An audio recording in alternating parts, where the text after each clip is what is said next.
Quran surah 23 ayat 1-nya dulu pelan-pelan. Qad aflahal mu'minun. Sudah? Saya pernah sampaikan, perhatikan terjemahannya. Akan menggenggam kesuksesan dan kebahagiaan. Setiap insan beriman itu.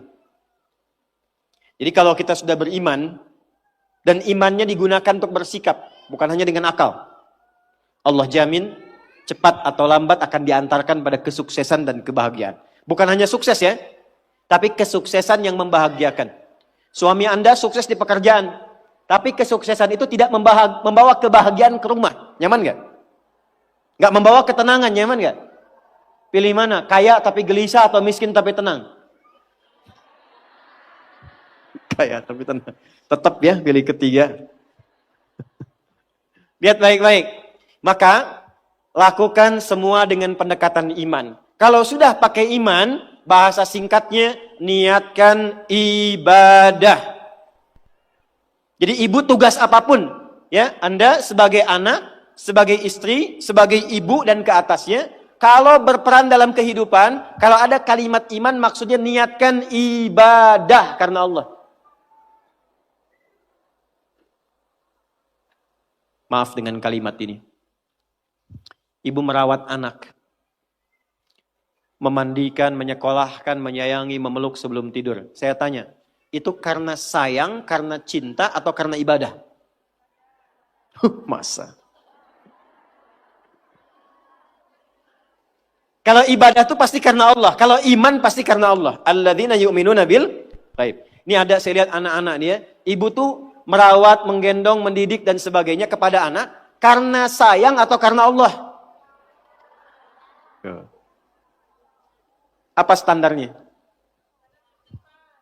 Standarnya ketika kita mengerjakan semua karena Allah, maka ukurannya semua yang dikerjakan akan dipastikan sesuai dengan ketentuan Allah. Di mana disekolahkan anak ibu? Jangan-jangan Anda mengatakan, saya mendidik karena Allah, tapi Anda sekolahkan di tempat yang tidak pernah mengenal Allah. Di sekolahnya nggak ada pelajaran sholat. Nggak ada baca Quran.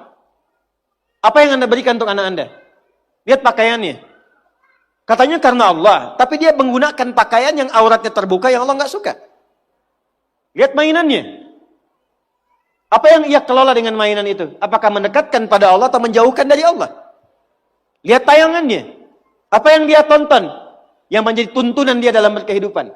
Kalau ada anak kata-katanya kotor, ada anak perilakunya menyimpang, yang pertama dilakukan, jangan dulu pojokkan dan marahi anaknya, kembalikan kepada sikap orang tuanya. Istighfar dulu. Maka mulai hari ini, kalau Anda ingin mengikuti jejak Sayyidah Khadijah, mulai sekarang gerbangnya dibuka. Niatkan semua kegiatan karena Allah. Nah, apa yang harus dilakukan pertama kali untuk itu? Lanjut ayat keduanya. Alladzina hum fi salatihim khashi'un. Pelan-pelan. Kurikulum yang pertama dimulai dari salat. Saya ulangi. Dimulai dari apa? Kata Allah, penghuni surga Firdaus itu terlihat yang pertama dari ciri salatnya, bukan sekedar menunaikan salat. Tapi dia mencoba untuk mendapatkan kekhusyuan dalam sholatnya. Pelan-pelan. Ini saya belum bicara dengan suami ya. Bicara status ibu dulu. Sebagai istri, sebagai ibu, sebagai anak. Maka kalau ingin levelnya naik, mengikuti jejak Sayyidah Khadijah, maka yang pertama dibangun hubungan dengan Allah dulu. Dalam bahasa Arab, hubungan kuat itu yang sulit dipisahkan disebut dengan silah. Ibu pernah dengar silaturahmi? Silaturahim. Kenapa disebut silaturahim? Maksudnya hubungan perhatian yang kuat, yang saat berpisah pun masih ingat, masih mendoakan, masih mengenal. Di silaturahim yang sukses itu bukan Anda ketemu, Anda nyapa, bukan. Kalau Anda nyapa orangnya ada, wajar. Tapi kalau Anda berpisah masih ingat teman, masih didoakan, masih disupport, itulah silaturahim. Nah, ibadah yang melatih kita terhubung kuat dengan Allah, sehingga dimanapun tersambung dan dijaga oleh Allah, itu disebut dengan sholat namanya. Maka ketika diminta untuk sholat, sebetulnya itu ibadah personal yang Allah inginkan untuk merubah perilaku kita dan pribadi kita supaya lebih dekat dengan Allah. Makanya panggilannya itu bukan panggilan beban, Bu. Bukan panggilan ruku, bukan panggilan sujud. Coba dengarkan kalau orang yang sedang azan, muadzin itu salat. Ya, azan, maaf, saat sedang mengumandangkan azan. Hayya 'alas shalah. Ayo salat. Setelah itu apa? Hayya 'alal falah. Ayo sukses, ayo bahagia. Falah itu kalau sudah digenggam jadi aflah. Orang yang menggenggam kesuksesan, kebahagiaan. Qad aflahal mu'minun. Orang beriman pasti menggenggam kesuksesan, kebahagiaan karena dia dekat dengan Allah. Punya Allah itu luar biasa. Saya kurang lebih sepekan lalu, saya ceramah di antara para dai-dai se-Indonesia dari 28 provinsi. Saya bilang, teman-teman,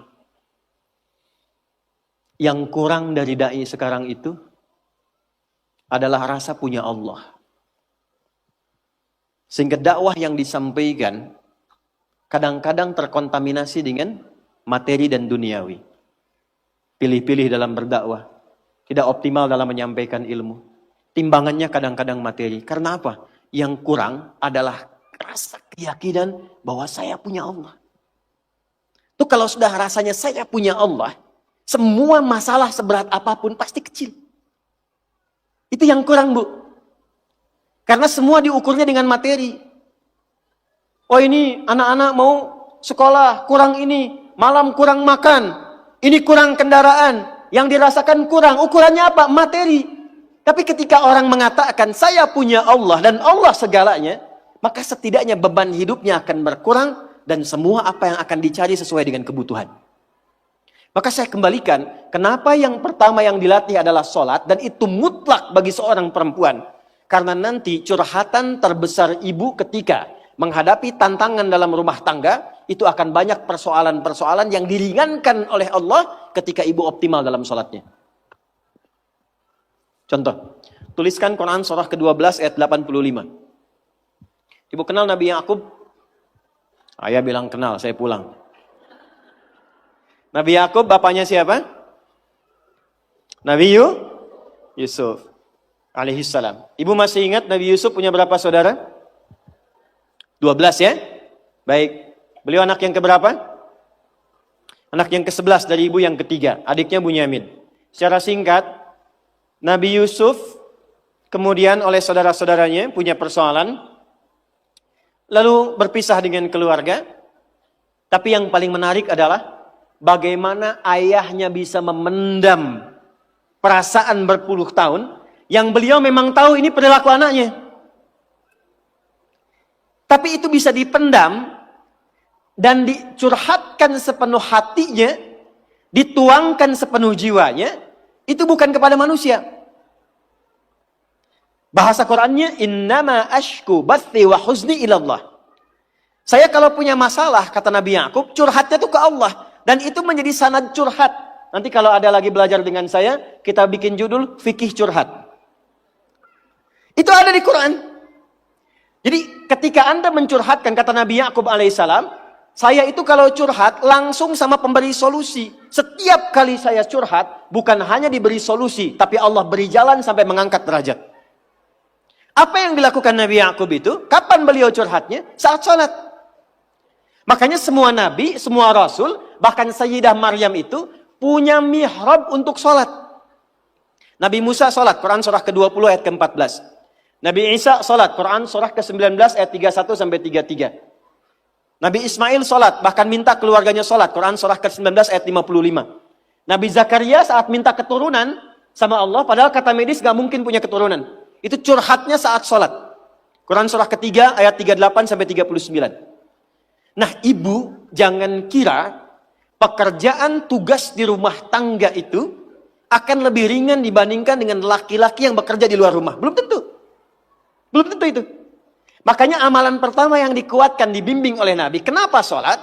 Karena setiap nanti ibu punya persoalan, maka Allah memberikan dua jalan. Imma memudahkan persoalannya sebelum diterima. Bukan gak punya masalah.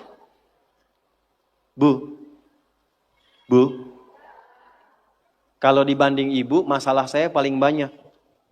Karena masalah ibu pun dimintakan saya juga yang menyelesaikannya kan. Pertanyaan.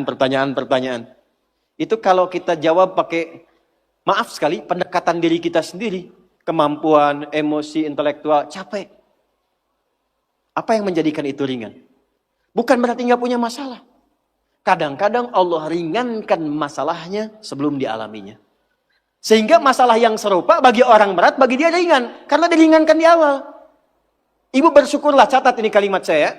Kalau ibu jaga sholat dengan baik, nanti saya tunjukkan yang pernah saya katakan minimal 40 rakaat saja. 40 rakaat. Kalau yang sholat fardu berapa? 17 ya. Subuh berapa? 2. Zuhur 4, asar 4, maghrib, isya. Ingat rumusnya ya. Itu nomor telepon Allah, koneksinya 24434. Jumlah 17. Sisanya 23 di mana? 12-nya rawatib. Oke. 11-nya tahajud. Ibu jaga aja dulu ini yang 40 dan lihat apa yang terjadi setelah konsisten menunaikan itu. Sebulan aja dulu. Sebulan dulu. Lihat apa yang terjadi setelah itu.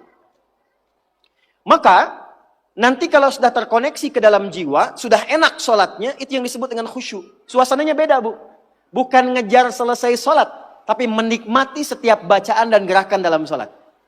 Pernah nggak ada masa-masa ketika sholat enak gitu rukunya? Pernah nggak?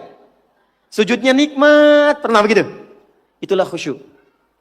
Itu kalau ibu sedang mencapai titik itu kemudian sholat dan minta sesuatu, itu tidak ada sekat yang terhijab yang dikabulkan oleh Allah Subhanahu Wa Taala.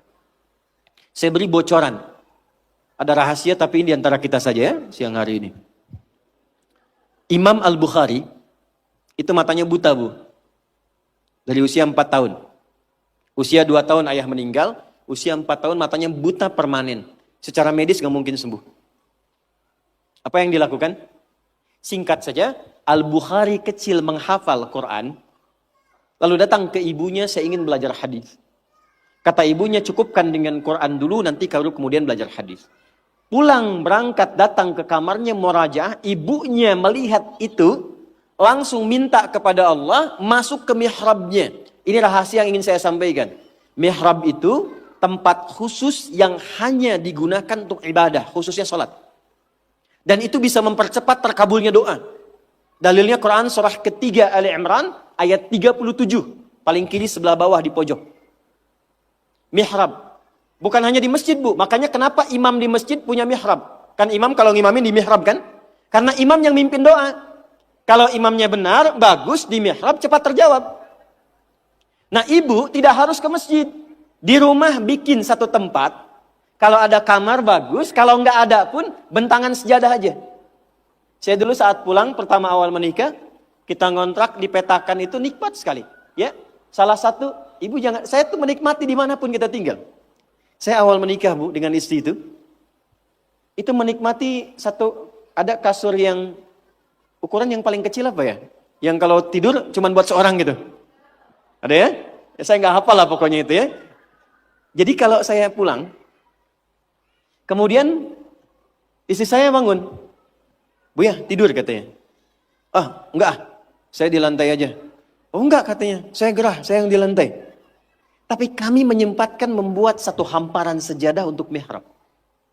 Itu untuk berdoa aja, untuk sholat aja, dikhususkan untuk ibadah. Tidak ada satu pun yang diminta, kecuali terjawab.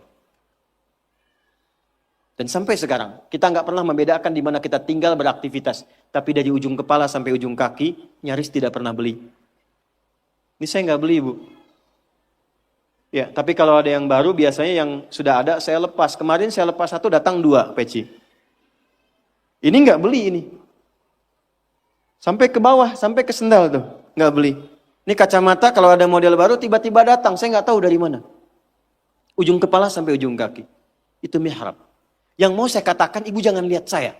Allah berikan kesempatan yang sama untuk semua hamba. Curhatkan di situ, ibunda Imam Al-Bukhari masuk ke mihrabnya, sholat 2 rakaat.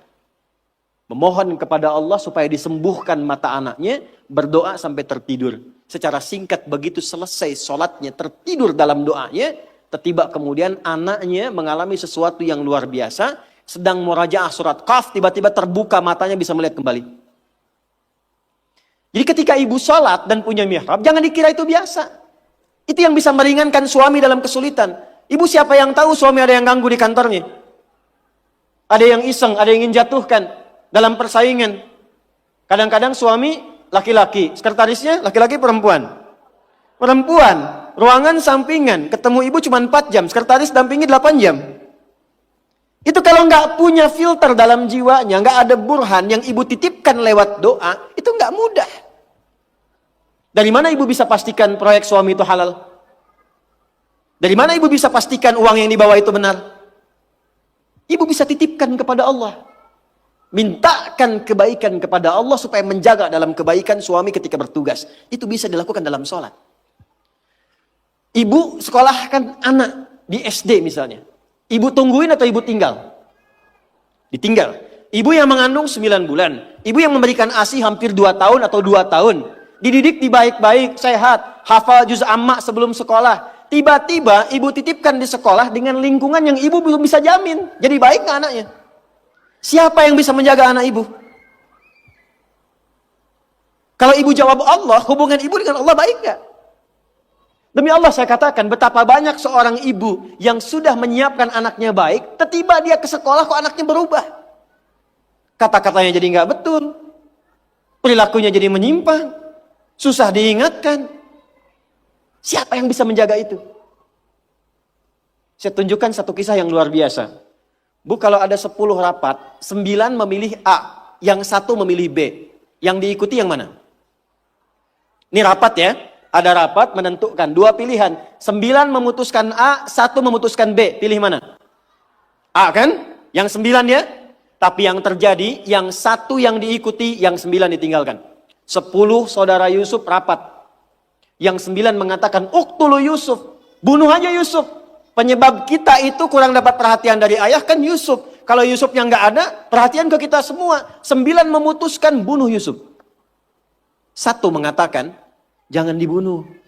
Lemparkan aja ke tempat gelap. Yang penting kan Yusufnya nggak ada. 9 memilih A, 1 memilih B. Dan biasanya setan kalau menggoda itu nggak akan tanggung. Langsung ke tingkat tertinggi. Tapi apa yang terjadi? Yang dipilih ternyata yang 1. Oke, kita sepakat gak usah dibunuh. Lemparkan. Alqihi fi ghayabatil jubbi yaltaqithu ba'da sayyarah. Lemparin aja ke tempat gelap. Apa yang menjadikan mereka terjaga sehingga tidak jadi membunuh Yusuf dan alih-alih membunuh menempatkan di tempat gelap. Ternyata itu adalah doa orang tuanya yang sering menitipkan anaknya kepada Allah. Ibu nganterin anak ke sekolah, dititipkan gak sama Allah? Atau cuman bye-bye, salaman, lepas, tinggal, pulang? Titipkan bu, doakan. Di sekolah kami, dari mulai PAUD, pendidikan anak usia dini, di KB, itu hari pertama bukan cuma ibunya, ayahnya mesti ngantar. Datang, hal pertama yang dilakukan anaknya untuk membisikkan di telinga ayahnya akan bekerja. Ayah, doakan ya Nanda belajar. Ayah, Nanda doakan sukses bekerja, tapi tolong jangan cari rezeki yang haram ayah ya. Yang dibawa ke rumah. Itu dibisikkan oleh anak yang usia 4 tahun. Dan tidak ada adegan yang terjadi kecuali air mata yang berlinang, memeluk, mencium, kemudian pamit. Itu menjaga. Menjaga. Perbaiki sholat dulu bu. Nah nanti dari sholat itu, ibu nggak bilang pun nanti Allah tanamkan. Kepada anak, kepada suami segala kebaikan. Itu kurikulum pertama. Saya sering ceritakan di berbagai tempat. Seorang anak yang gak pernah mau sholat. Saya ngasuh pesantren dulu di Jakarta. Seorang ibu datang. Wajahnya sendu mengatakan, Ustadz, anak saya gak mau sholat. Sekolahnya apa bu? SMP. Ibu udah ingatkan berkali-kali. Sudah gak usah diingatkan lagi. Malam ini ibu sholat aja. Di kamar anak ibu. Masuk ke kamar anak ibu. Sholat di sampingnya. Gak usah diminta bangun.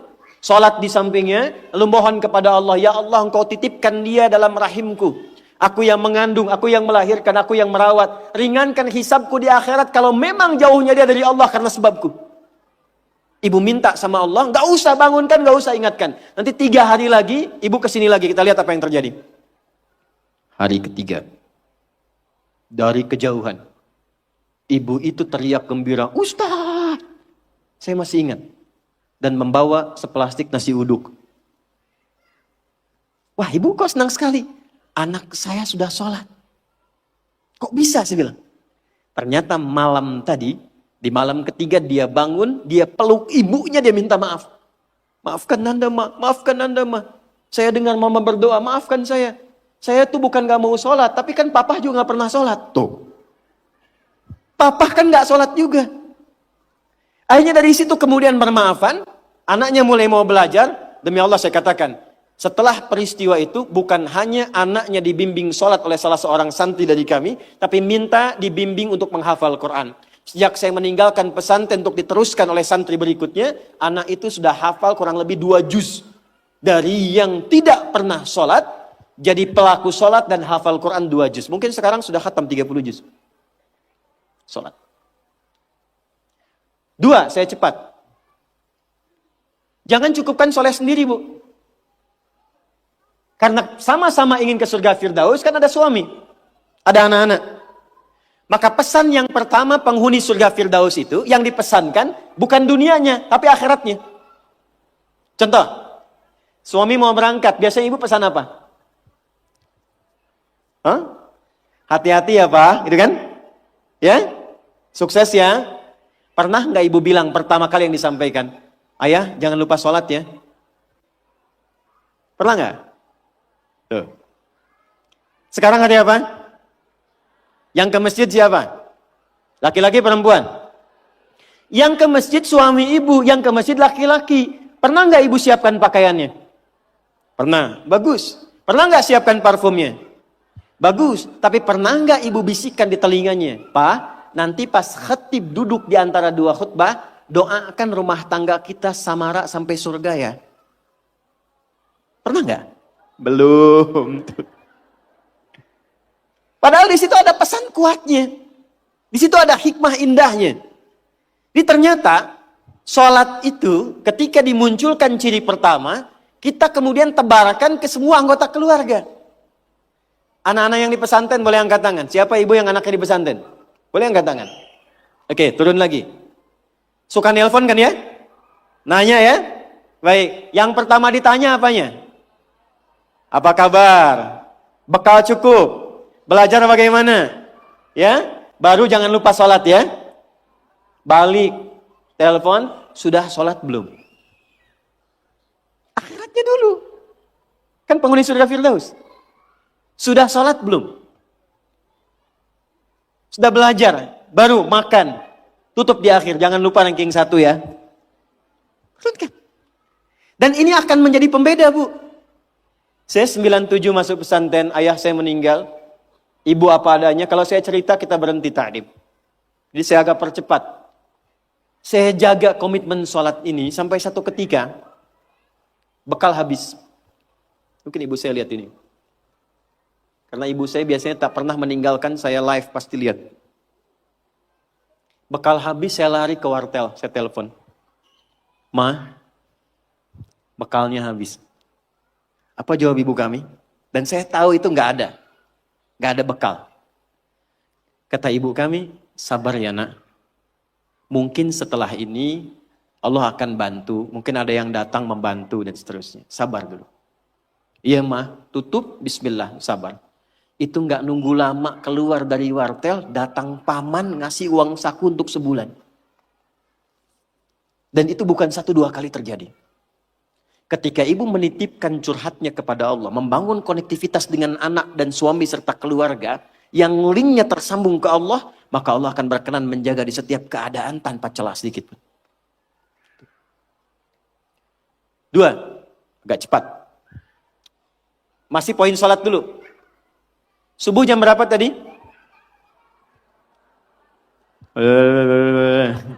Subuh jam berapa? Ya paling gampang kan 4:30 gitu kan. 4:30-nya 4:30, 4:33 atau 4:35? 4:35. Baik, zuhur jam berapa? 12:05. 12:02. Terjadi perbedaan pendapat, nggak apa-apa, tipis-tipis. Asar jam berapa? 15:20. Maghrib jam berapa? Isya jam berapa? Baik. Baik. Anak-anak sekolah jam berapa? 10. Tidur jam berapa? Suami kasih untuk belanja tanggal berapa? Hafal ya untuk dunia ya. Bu, kalau cuman hafal waktu sholat, itu iman standar. Surganya standar. Penghuni surga Firdaus, dia menyiapkan sebelum waktunya. Oleh karena itu pulang dari sini, jangan sampai di rumah nggak ada jadwal sholat, Bu. Print out, bikin. Saya suka tempelkan di dinding rumah, di kamar, kadang-kadang di meja makan, sehingga begitu yang terlihat sebelum nunggu menu makan, waktu sholat. Jelas? Oke. 2. Walladzina hum 'anil lagwi mu'ridun. Agak cepat. Kita nanti akan bahas 3 saja. Walladzina hum, orang-orang yang menginginkan surga Firdaus itu, 'anil lagwi, dari hal yang tidak penting, yang tidak ada manfaatnya, mu'ridun, dia hindari. Saya ulang ya. Dari segala hal yang tidak bermanfaat, dia menghindar. Menghindarkan diri dari segala yang tidak penting. Jadi penghuni surga Firdaus itu orientasinya yang bermanfaat saja. Yang penting apa? Kalau ada pertemuan, manfaat gak? Penting gak? Ada kumpul-kumpul, penting gak? Ada pengajian, pengajiannya bermanfaat atau cuman kumpul-kumpul datang saja? Penghuni surga Firdaus, dia petakan semua kegiatannya dalam frame segala yang bermanfaat, segala yang penting saja. Sekarang mulai ibu evaluasi, bawa ke rumah. Dari ujung kepala sampai dengan ujung kaki. Mohon maaf sekali pelan-pelan. Mohon maaf sekali. Cek ya. Cek. Coba agenda selama ini yang sudah dilakukan. Berapa kali lisan berkata yang tidak baik? Mata melihat yang tidak baik. Ibu punya agenda perkumpulan di mana saja? Anak-anak ditempatkan di tempat ngumpul di mana saja? Cek evaluasi semua, termasuk aktivitas suami, kira-kira bermanfaat gak untuk kehidupan? Dudukan semua itu, kemudian telaahi dengan baik, bikin kurikulum, maka mulai belajar misalnya ambil target per bulan. Latihan dari lisan dulu. Sepakat semua keluarga. Pak, anak-anak, kita sebulan latihan berkata yang baik-baik ya. Kalau ada nggak sepakat, katakan dengan cara yang baik. Kalau melihat ingin bertutur, katakan dengan cara yang benar. Yang tak bermanfaat, jauhi. Ketemu teman dengan siapa? Suka belajar Al-Arba'in nggak? An-Nawawiyah. Lihat hadis nomor kedua. Ini info dari Umar, kata beliau, bainama nahnu julusun inda Rasulillah. Kami itu kalau duduk-duduk santai, yang dicari itu yang terbaik. Kalau masih ada nabi, nabi yang kami cari. Bayangkan, dalam duduk santai, yang ngobrol santai, yang kadang cerita, itu yang dicari orang baik. Kenapa? Karena orang baik itu kalau canda pun pasti ada manfaatnya. Kalau dia ngobrol ringan pun pasti ada maslahatnya. Sekarang coba, ketika ibu bertemu dengan teman, bikin pengajian, bikin tempat kumpul, kalau ingin masuk ke dalam golongan surga Firdaus, pastikan bukan hanya profesinya. Semua apa yang dikerjakan, nilainya berada pada nilai kebaikan. 3, agak cepat. Nanti setelah ini baru kita masuk ke Sayyidah Khadijah. Walladzina hum lizzakati fa'ilun. Ternyata penghuni surga Firdaus juga gemar berzakat. Gemar apa? Baik, zakat itu berapa persen dari harta? 2,5 minimalnya. Bisa nggak berzakat kalau nggak ada uangnya? Hah? Berarti perintah berzakat sekaligus perintah untuk mencari materi kan? Supaya bisa zakat kan? Makanya dalam Islam nggak dilarang. Silahkan suami mencari nafkah, bekerja, ibu punya bakat bisa jualan. Sayyidah Khadijah jualan nggak? Pedagang nggak? Sukses nggak? Bukan cuma sukses, sangat sukses. Hasilnya luar biasa. Nanti kita cerita. Tapi yang ingin saya katakan, ibu kalau sekarang bikin hijab face misalnya, ada yang bikin kerudung, bikin kue, bikin macam-macam, itu nggak dilarang, silahkan. Sepanjang tidak mengabaikan tugas pokok yang ada di rumah yang melekat kepada ibu. Silahkan. Tapi niatkan tujuannya untuk apa? Niatkan tujuannya untuk mengabdi kepada Allah supaya bisa zakat. Ini saya tanya nih, Ini yang di luar nih banyak yang jual hijab dan sebagainya. Termasuk teman-teman yang mungkin punya kreativitas. Ada yang di makanan, ada yang di macam-macam. Saya mau tanya, itu berdagang itu supaya untung atau supaya ibadah? Hah?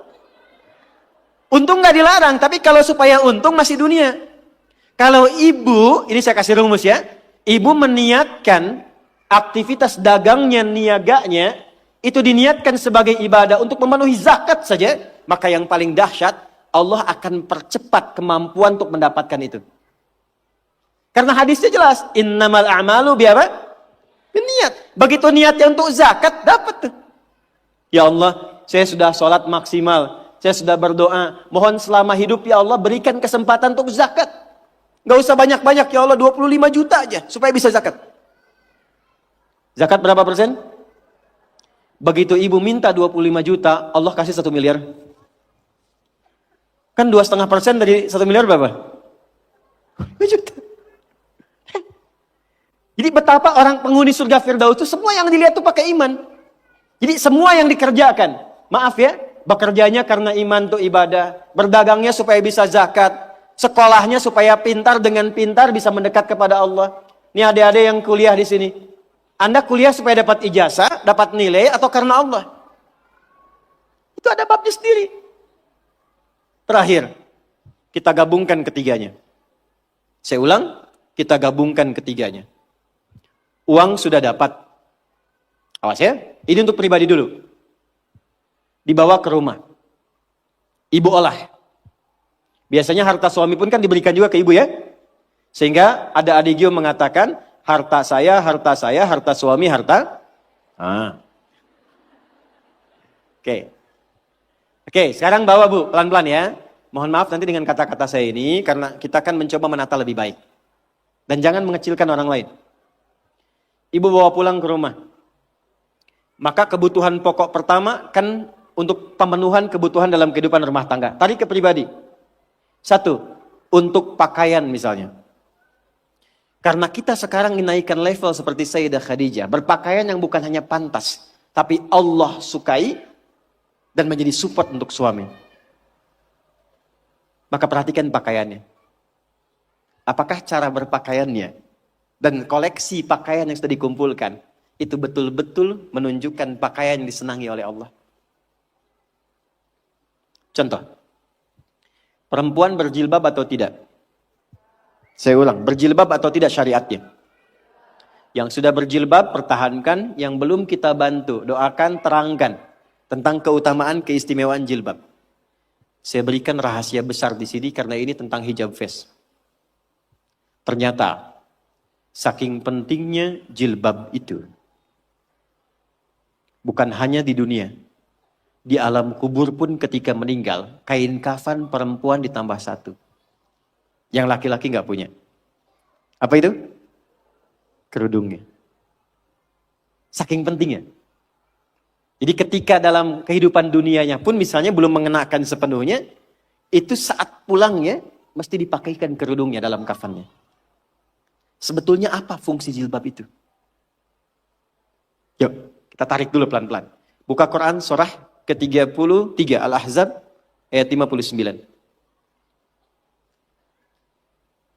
Nanti setelah itu saya tarik kepada suami untuk mensupport. Surah ke-33 Al-Ahzab ayat 59. Ada ayatnya? Ya ayyuhan nabiyyu qul li azwajika wa banatika wa nisa'il mu'minin. Ada? Yudnina min jalabibihinna. Dzalika adna an yu'rafna fala yu'dzain. Ada? Asalnya bu, sebelum ayat ini turun, itu masih ada yang berkerudung, masih ada yang tidak berjilbab. Biasa saja. Tapi tiba-tiba ada kejadian. Perempuan muslimah malam-malam ingin ke toilet diganggu oleh preman-preman Madinah dari Yahudi. Maka dilaporkan kepada Nabi, turunlah ayat ini. Maka Allah sampaikan, ya ayyuhan nabi, wahai Nabi, kulli azwajika, mulai hari ini, sampaikan pada semua istrimu, wa banatika, anak perempuanmu, dan nisa'il mu'minin, bukan cuman perempuan, nisa'il mu'minin. Perempuan-perempuan yang memang merasa punya iman, yang yakin dengan anugerah Allah. Yudnina min jalabibihinna. mulai detik ini kenakan jilbab oleh mereka. Dzalika adna an yu'rafna, maka ketika jilbab dikenakan, aku akan perhatikan sebagai identitas untuknya. Di identitas ibu sebagai perempuan di hadapan Allah itu, salah satunya ketika ibu mengenakan jilbab yang dikenakan itu. Dengan model apapun. Tapi belum berhenti ayatnya, belum berhenti. Perhatikan kalimatnya. Asa ayyurafna, maka ketika dia kenakan jilbab itu, semua mesti kenali. Dialah perempuan yang beriman. Fala yu'zain, dan setiap laki-laki yang beriman mesti punya komitmen melindungi dan menjaganya. Jadi ketika ibu kenakan jilbab itu kami yang laki-laki, yang pria-pria mukmin ini, itu terikat dengan komitmen kepada Allah. Kalau ibu ada yang ganggu, ada kesulitan, kami mesti bantu. Itu asalnya. Di Allah turunkan ayat hijab, jilbab itu bukan sekedar ingin menutup, tapi memberikan kemuliaan pada perempuan. Dan ini fikih jarang diketahui laki-laki juga. Jadi ketika ibu ke pasar nih ya, kesulitan misalnya, beli beras sulit, terlihat ibu pakai jilbab tuh. Itu laki-laki itu yang melihat itu langsung respon bantu. Dan Allah jadikan itu mengikat dalam fitrah hati setiap insan beriman. Itu poinnya. Sekarang ingin saya katakan, ketika Allah memberikan hadiah yang sangat luar biasa dan mengistimewakan, diambil gak? Diambil gak? Maka perhatikan, kalau di era Sayyidah Khadijah hasil niaganya diserahkan untuk dakwah Nabi, maka di era kita dibalik. Apa yang dihasilkan oleh suami, diolah oleh istri perempuan, ada pendapatan dari istri dikumpulkan, coba dari situ kreasikan untuk membeli atau mendapatkan sesuatu yang Allah sukai. Punya anak perempuan, apa yang Allah sukai dari perempuan ini? Ibu kalau nggak percaya silakan ya, kasih makanan yang halal, kasih pakaian yang paling benar, nanti cek, masukkan dia ke sekolah Quran. Demi Allah saya katakan, tidak tunggu lama, dia akan cepat mendapatkan hafalan Qurannya. Karena ibu menyiapkan dia untuk mendapatkan kalam Allah dengan penampilan yang Allah sukai. Jelas? Oke. 4, sekarang kita masuk kurikulumnya.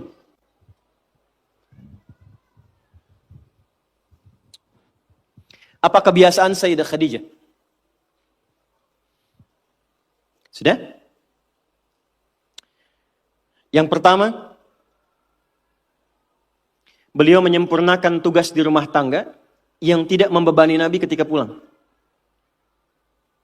Saya ulang, beliau menyempurnakan tugas di rumah tangga yang tidak membebani Nabi ketika pulang. Bu, kita menghargai semua perkembangan pengetahuan, teknologi, peradaban, dan sebagainya. Tapi ibu jangan sampai lemah dalam satu hal ini. Demi Allah saya katakan, apresiasi tertinggi dari Allah kepada seorang perempuan yang telah berumah tangga, ternyata bukan profesi dunianya. Tapi ketika ibu bisa optimal menjadi seorang ibu dengan semua tugasnya. Kalau belum menikah jadi seorang anak dengan tugasnya. Kalau menikah belum punya anak jadi seorang istri dengan tugasnya. Nanti saya turutkan hadis-hadisnya. Jadi ibu itu ke surga, maaf ya, kalau nanti masuk dengan izin Allah misalnya, tingkat tertingginya itu bukan karena misalnya aktif mendampingi kegiatan di luar. Bukan karena aktif punya kegiatan banyak dengan teman-teman, bukan. Yang paling utama itu di rumah, anak bagaimana? Sehingga ketika suami pulang, dia membawa satu hasil dari kegiatannya, dalam lelahnya dia menikmati candanya yang telah menyelesaikannya istrinya. Itu bu, setiap apa yang dikerjakan kalau benar demikian, perhatikan hadisnya di At-Tirmidzi. Idza shallatil mar'atu salataha wa shamat shamaha wa hafizat farjaha qila laha yaumal qiyamati udkhulil jannata min haitsu syi'ti.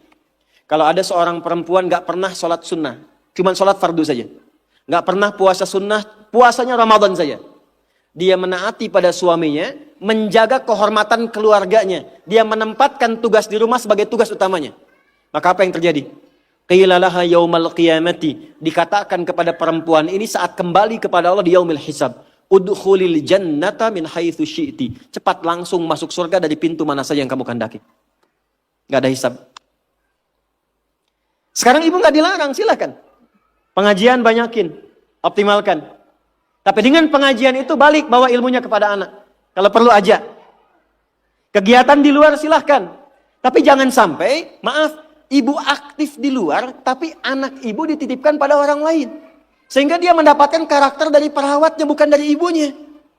Jadi wajar kalau dia nggak kenal ibunya. Wajar kalau nggak akrab. Wajar kalau dia mencari jati diri di luar. Karena dia nggak kenal ibunya. Nanti kalau saya dengan ayah, saya bicara fikih ayah. Sehebat-hebatnya ayah, sesibuk-sibuknya di luar, itu di Quran selalu dialognya anak dengan ayah, nggak pernah dengan ibu. Ibu pernah dengar misalnya ada dialog ibu dengan anak di Quran? Nggak ada. Selalu ayah, anak, ayah, anak. Kenapa? Karena fungsi ibu itu sudah di rumah yang paling utamanya. Maksud fungsi di rumah itu adalah capaian dengan anaknya optimal. Kasih sayangnya, curhatnya diterima, perawatannya, candanya. Kenapa banyak dialog dengan ayah di Quran? Karena ayah kesibukan banyak di luar. Jangan sampai karena sibuknya itu lupa dengan keluarga di rumah. Karena ternyata yang ditunggu anak itu adalah sosok orang tuanya. Nah sekarang sudah ayahnya sibuk, ibu ikutan sibuk. Apakah salah? Tidak. Salah itu ketika ibunya sibuk, anaknya tidak mendapatkan orang tuanya. Itu problemnya. Dan itu banyak ditemukan sekarang. Ibu silahkan, mau sebanyak apa sih mau dikumpulkan? Bangga kalau statusnya bisa diupdate. Bangga kalau sudah banyak penampilan bisa dirubah. Ibu nggak khawatir kalau anaknya mencari perhatian di luar.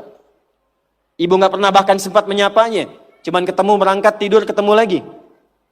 Lalu apa yang mau dicari dari apa yang dikumpulkan itu? Saya ini kalau pulang, sejak saya punya anak pertama, sekarang punya anak yang kelima, tidak pernah saya pulang nyampe rumah, dipanggil dengan panggilan yang biasa teman-teman panggil. Ustadz, Kiai, Syekh. Gak pernah saya pulang datang rumah, Kiai, gak ada. Ustadz. Dari dulu anak saya, ketika saya pulang datang, dia tunggu, bahkan ada yang nunggu sampai jam 11 malam. Anak usia 3-4 tahun nunggu sampai jam 10, jam 11. Buya, kapan pulang? Saya kalau kemanapun ada tas bu, yang saya bawa. Di dalamnya ada hasil karya anak kami yang paling kecil. Dia gambar-gambar lama, kasih love. Kemudian kasih kayak orang-orangan dia gambar. Dia tuliskan, minta tolong kepada kakaknya nomor 2 yang perempuan. Tuliskan, I love you Buya. Dan dia cuma tunggu ayahnya. Yang dia pengen bapaknya. Jadi begitu pulang ke rumah, dia tunggu, dibuka pintunya, Buya. Gak pernah dia panggil Ustaz gitu. Gak ada. Ya, main kuda-kudaan yuk. Ya udah jadi kuda kita jam 11 malam. Tidur. Tapi itu yang indah. Dan itu sesuatu yang sangat luar biasa. Nah, Sayyidah Khadijah itu sebelum Nabi pulang itu sudah hatam. Makanya kita belum pernah dengar kan kisah cerita Fatimah merewelkan Nabi. Pernah nggak? Umi Kulsum merepotkan Nabi? Nggak ada. Dan selalu silent kisahnya. Pulang ke rumah itu selalu kisah di rumah itu tenang. Nggak ada satupun bab problem rumah tangga Nabi dengan anak. Nggak ada. Siapa perannya? Sayyidah Khadijah, karena beliau mengerti optimalnya harus dari beliau. Sehingga ketika suami pulang, nggak ada diskusi beban lagi yang bertambah untuknya. Silahkan punya aktivitas di luar rumah. Tapi ibu akan dimuliakan sebagai seorang ibu, anak dan istri ketika pulang kembali ke akhirat kelak. Itu satu. 2, saya agak cepat sekali. Yang pertama prioritas keluarga bu, anak. Untuk ibu ya. Selanjutnya, harta. Mohon maaf sebesar-besarnya. Sayyidah Khadijah, walaupun mendapatkan penghasilan dari aktivitas dagangnya, tidak pernah menjadikan bagian harta beliau hanya untuk dikuasai bagi pribadinya. Dan gak pernah ada perjanjian pranikah misalnya. Ya Muhammad SAW, saya nikah punya harta segini ya. Kalau nanti ada kejadian ini jangan diambil ya, gak pernah. Apapun yang diusahakan, maka dikumpulkan menjadi satu untuk mensupport cita-cita mendapatkan yang tertinggi di hadapan Allah. Ibu apapun yang didapatkan kalau punya penghasilan, pendapatan dan sebagainya, dudukan jadi satu sebagai harta keluarga bersama. Rumuskan untuk anak-anak. Anak pertama mau kemana? Bikin tabungan, bikin persiapan. Anak kedua seperti apa? Anak ketiga bagaimana? Bicara dengan suami. Maka ini diantara ciri yang pernah diajarkan oleh Sayyidah Khadijah. Sekalipun dagangannya cukup banyak, tapi semua yang dihasilkan untuk mensupport kegiatan yang diarahkan pada tujuan yang sama. Surga. Jelas? Oke, yang terakhir. Ini saya pun mengakui saya agak kurang di sini. Sehingga kalau istri saya lihat juga, insya Allah nggak akan protes. Meluangkan waktu untuk diskusi. Bicara, ngobrol. Saya ulang ya. Meluangkan waktu untuk diskusi, bicara, ngobrol yang saling menguatkan, bukan mengungkit kekurangan. Tuh. Nabi Muhammad sibuk gak? Sibuk gak? Banyak tantangan gak? Tapi ketika pulang ke rumah, ngobrolnya itu dengan Sayyidah Khadijah selalu yang baik-baik, yang romantis, yang saling menguatkan.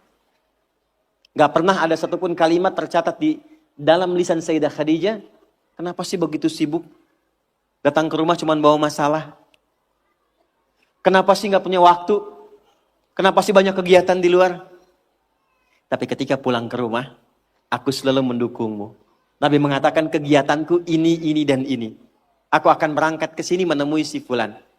Baiklah, siapkan, optimalkan, Allah pasti melindungi. Sehingga semua kegiatan, beban yang dirasakan, itu ketika berangkat gak sendirian. Jadi beliau pun dalam sendirian pun merasakan aura-aura Sayyidah Khadijah. Mau berangkat kerja, merasakan pesan dari istri. Pulang dari situ, ditinggal pun istri merasakan pesan dari suami. Ini yang harus dioptimalkan. Dan ibu, apa yang terjadi? Ketika dimanapun suami beraktivitas dengan pola seperti ini, maka Allah menjaga ikatan pertalian rumah tangganya, sehingga dijaga dari sifat-sifat rentan yang kemungkinan bergeser atau menodai kehidupan rumah tangganya. Maaf, ini bahasanya agak halus ya. Jadi kalau ada godaan dari pihak lain itu tidak mudah untuk mendapatinya, karena kalimat istri sudah sampai pada jiwanya. Sepeninggal beliau pun ketika Sayyidah Khadijah meninggal, itu kemimpinya terbawa. Karena kenapa? Dialognya nyambung. Khadijah, Khadijah, Khadijah. Ke bawah. Bisa nggak menciptakan suasana itu?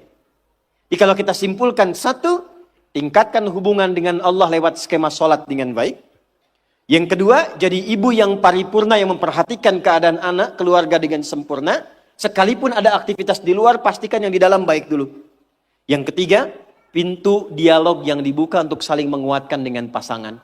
Itu terjaga, itu optimal, istiqomah aja Bu, 3 itu sampai dengan meninggal.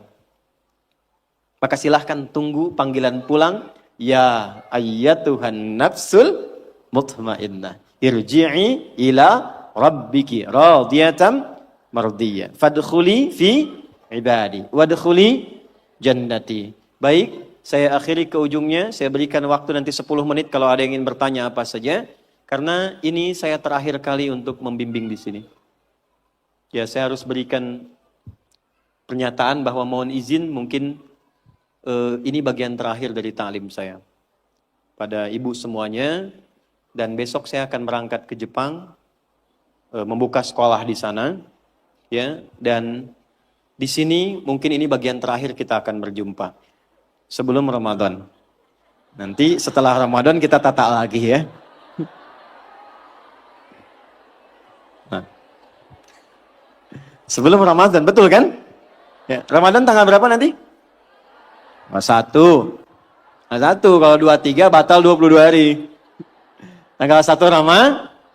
Nah, pelan-pelan ya. Ramadan gunakan dengan baik kurikulumnya untuk menerapkan apa yang tadi disampaikan.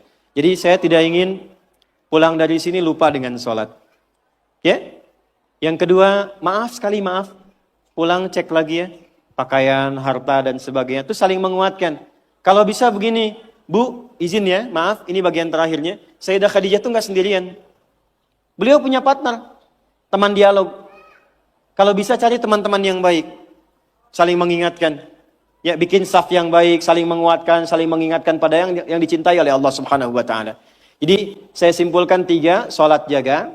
Yang kedua, kondisi di rumah dijaga dengan baik.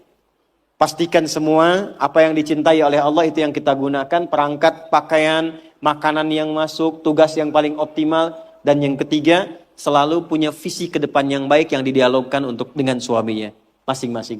Maaf, ibu sekarang yang punya anak-anak, segera siapkan. Anak itu ke depan mau jadi apa? Ibu yang rencanakan, itu Sayyidah Khadijah begitu. Ya, ini si anak nomor 1 ahli apa? Kedua apa? Ketiga apa? Dialog dengan suami. Terangkan kepada anak, ajak jalan ke tempat-tempat itu untuk motivasi. Itu poinnya. Kalau ini dilakukan sampai akhir kehidupan, mudah-mudahan dalam nuansa yang singkat ini, Allah berikan keberkahan pada kita semua insya Allah. Baik, paham? Jelas? Ada pertanyaan silakan. Cepat saja, satu. Ya, boleh satu dulu, silakan. Cepat saja. Boleh pinjam mic-nya? Ya, satu. Boleh terkait dengan tema atau di luar topik, boleh dengan cepat. Bismillahirrahmanirrahim. Izin bertanya Ustadz, Okay. Terkait seorang muslimah yang memang dia belum menikah. Nah, ingin menjaga ifah dan izahnya Ustadz. Terus melihat juga zaman sekarang yang semakin canggih, maju melesat dengan cepat, sehingga emang kadang susah gitu mengimbangi, apalagi seorang muslimah yang sering dia teh ke bawah-bawah dengan lingkungannya yang nggak baik gitu. Ustaz, bagaimana cara mengimbangi kita agar di samping kita bisa menjaga ifah dan izah, kita juga dapat melatih kreativitas kita untuk mengikuti perkembangan zaman. Ustaz, terima kasih.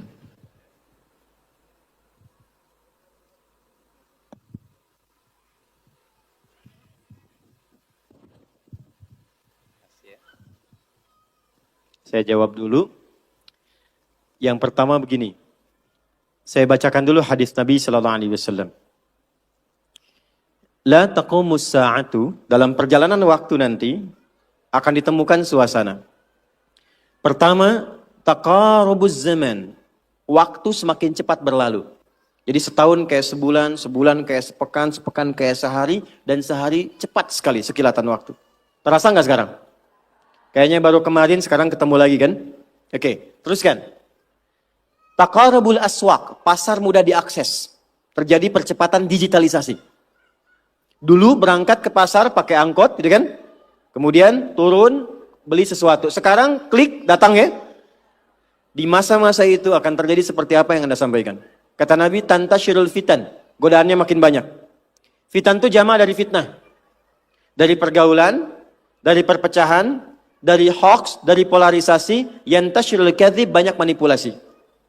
Maka dalam suasana itu apa yang Nabi bimbing kepada kita untuk menjaga dalam kebaikan? Satu, pilih teman-teman terbaik. Suhbatus salihin. Kalau di perempuan, suhbatus salihat.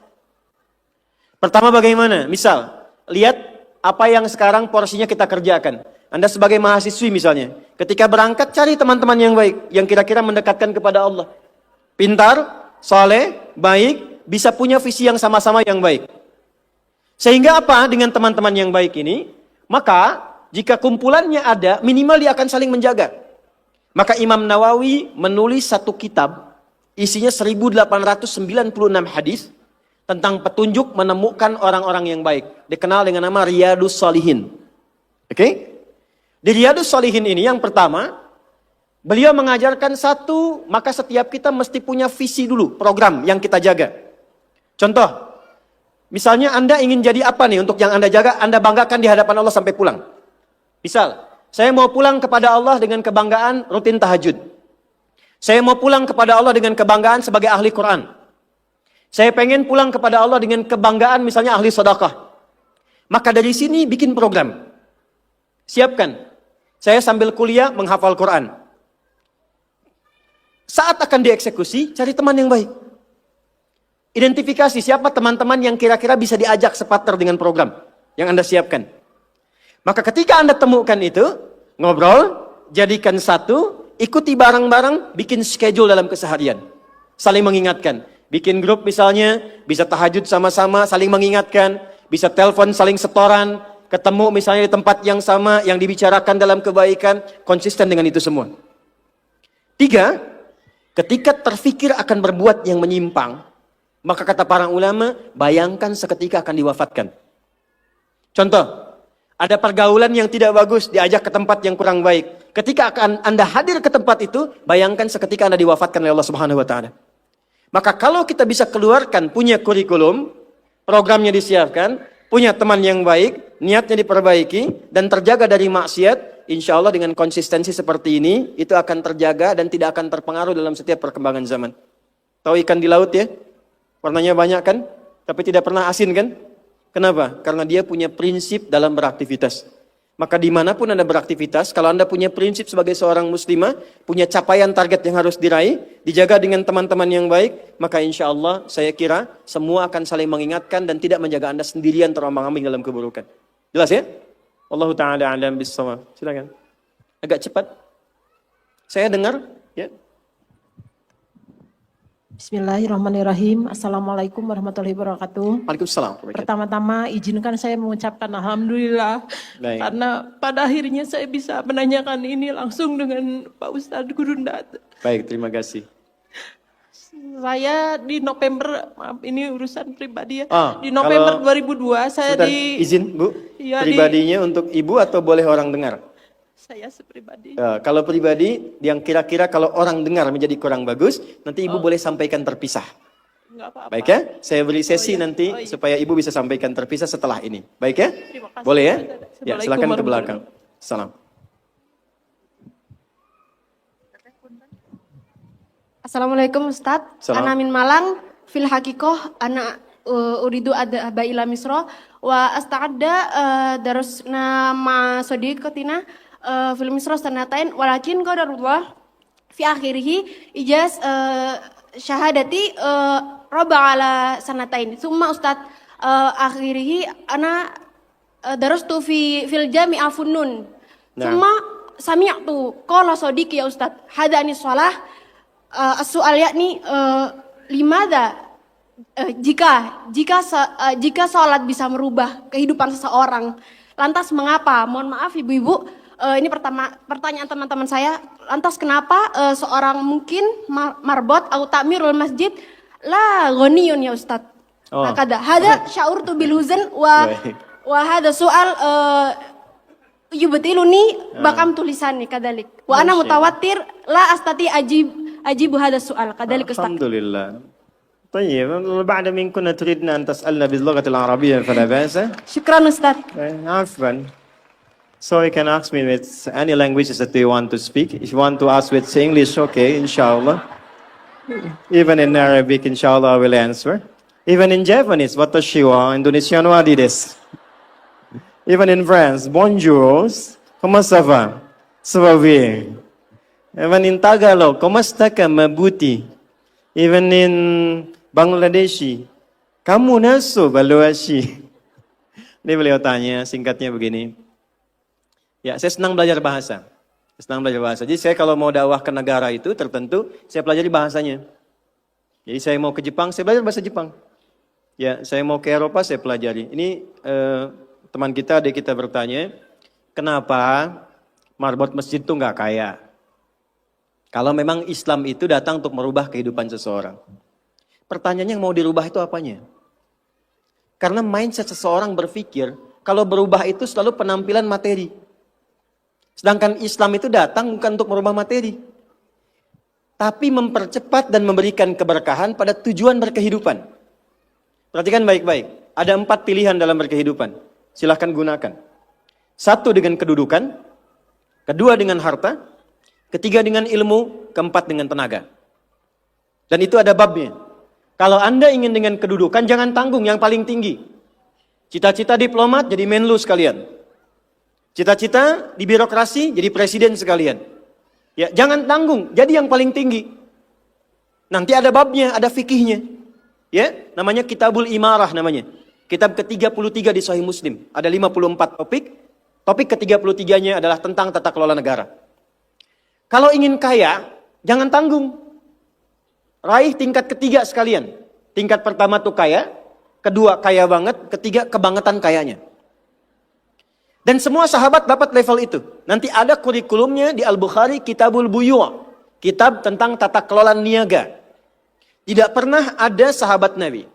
Kemudian tabi'in dan generasi setelah itu, yang mengamalkan bisnis dengan metode itu, tidak pernah mereka berdagang dan kembali modal. Nggak ada. Mereka selalu kembali untung. Nggak ada dagang kembali modal, kembali untung. Abdurrahman bin Auf, Utsman bin Affan. Yang pertama tadi Amr bin As, Umar bin Khattab dan sebagainya. 3, ilmu.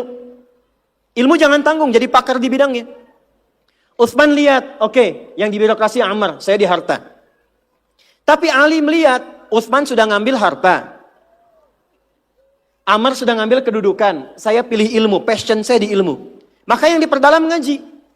Abu Hurairah ikut, Salman ikut. Jadi kebanggaannya itu bukan ketika kaya, tapi ketika dia punya ilmu yang bertambah. Dan itu yang dia bawa bekalnya menghadap Allah. Kemudian yang paling menarik, ilmu sudah diambil oleh Ali bin Abi Thalib, Abu Hurairah. Harta diambil passionnya oleh Utsman. Kedudukan diambil oleh siapa? Umar bin Khattab. Ya, kemudian Amr bin As. Maka Bilal melihat, dari 4 ini tinggal 1, tenaga. Maka beliau dedikasikan hidupnya untuk mencari ridha Allah yang merubah hidupnya dengan tenaganya. Dengan tenaganya. Maka yang dipakai azan. Allahu Akbar, Allahu Akbar. Selesai azan, Nabi langsung komen. Bilal langsung like, sahabat langsung share. Dan kita subscribe sekarang. Apa komen Nabi? Aku dengar suara terumpah kaki Bilal di surga. Bilal ketika mendengar itu, adzan aja udah komen saya ke surga. Ngapain lagi saya kerja harta seperti Utsman? Secukupnya yang ada, yang penting saya jaga, meninggal masuk surga. Itu fikihnya. Maka dari sini muncul fikih marbot. Jadi kalau Anda ingin jadi marbot untuk mencari dunia, Anda salah tempat. Anda harusnya datang ke Hijab Fest, lihat orang jualan, pelajari itu, besoknya jualan jilbab. Kalau Anda ingin menjadi seorang ilmuwan, salah kalau jadi marbot. Belajar, datangi pengajian, pelajari dengan baik. Saya gini-gini juga, saya senang riset, senang belajar. Kalau saya sedang kosong, artinya tidak mengajar, saya ajak keluarga ke toko buku. Saya sampai sekarang masih belajar fisika, Bu. Kimia saya belajar. Saya masih ngitung, proton, elektron, ini kemana, ini senyawa, ini unsur, ini apa. Ya, besi misalnya rumusnya verum, F besar, E kecil. Atomnya itu nomornya 26, ada isotop 55, 56, 57, 59. Yang paling stabil itu isotop 57, surah 57 ayat 25 sampai 26, surah besi kan? Gitu. Saya sampai riset. Energi potensial, EP sama dengan M dikalikan G dikalikan dengan H. Kalau potensi kita bagus jadi kinetik, setengah M dikalikan V kuadrat. Gabungkan EP kemudian dengan EK menjadi energi mekanik, dipakai kemana aja. Karena passion saya di pengetahuan. Jadi kalau ditanya, saya nyambung. Saya cuma nggak bisa main lato-lato aja. Orang tanya saya hukum musik. Saya nggak semudah lisan mengatakan halal, haram, tidak. Saya riset, Bu. Sampai ke notasinya. Apa jenis musik, apa karakternya. Dari syair sampai ke sekarang. Sampai ke notasi. Itu saya pelajari. CDF, GABC, GFIS, DFIS, G, DFIS, G, ABCIS, D, ABCIS, D, FIS, GIS A, FIS, GIS A, BCIS, DIS E, BCIS, DIS F, FIS, GIS AIS B, FIS, GIS AIS B, CIS, DIS AIS FIS, DIS AIS FIS, GIS AIS BIS, CIS. Apakah saya bisa main musik? Tidak. Saya nggak terlalu suka. Main piano nggak bisa, gitar nggak bisa, karena gelombang kami di Quran beda. Tapi untuk memberikan hukum saya riset. Saya tahu ini lagunya fulan, fulana. Kita bisa berikan hukum. Ya? Kalau kita tahu passion kita bisa milih pertahankan untuk pulang, jadikan itu sebagai istiqomah jalan pulang kita. Jadi kalau Anda pengen sukses, ukurannya duniawi, jangan jadi marbot. Nanti kotak infak hilang semua. Marbot itu pilihan, fikih sanadnya ke Bilal. Saya punya murid-murid yang belajar khusus tingkatan S1 sampai S3. Kami berikan beasiswa, nanti sebentar lagi dibuka untuk yang perempuan. Itu yang ngajarnya semua pakai sanad. Jadi azan aja ada sanadnya sampai ke Nabi. Semua hadis pakai sanadnya. Jadi itu jawabannya. Untuk menjadi marbot, perubahan yang dihadirkan dalam Islam, tinjauannya tidak selalu materi. Maka apa yang dipilih itu? Kalau sudah dipilih, maka jaga konsisten sampai pulang. Nanti menjaga konsisten itu babnya 9 lagi tingkatannya. Untuk konsisten. Konsis 1, konsis 2, konsis 3, konsis 4.